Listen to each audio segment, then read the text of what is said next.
சங்கத்திலேருந்து வளர்ந்தவங்க பூரா அப்படி தான் இருப்பாங்க. என்ன கிடைக்குது அப்படிங்கிறதுலாம் இல்லாமல் என்ன இருக்குதுன்னு பார்த்துட்டு வேலை பார்க்கக்கூடியவங்களும் அப்படி இருக்கிறாங்க. நான் பார்த்துக்கேன்.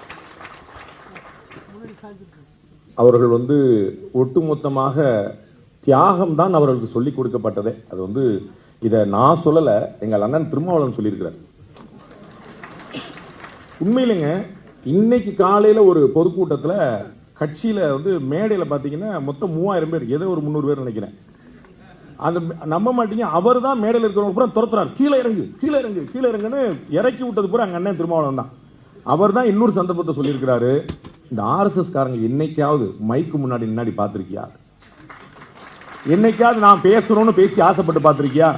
தலைவரோட போட்டோ எடுக்கும்போது பின்னாடி பார்த்துருக்கியா? கிடைச்ச இடத்துல படுத்து கிடைச்ச சாப்பிட்டு வச்சுட்டு அவ்வளோ பெரிய தியாகம் பண்ணிட்டு இருக்காங்கன்னு அண்ணன் வசிஷ்டர் வாயால பிரம்மரிஷி பட்டம் வாங்கின மாதிரி அண்ணன் திருமாவளவன் வாயாலே ஆர்எஸ்எஸ் அவ்வளோ பெரிய பட்டத்தை வாங்கியிருக்கு.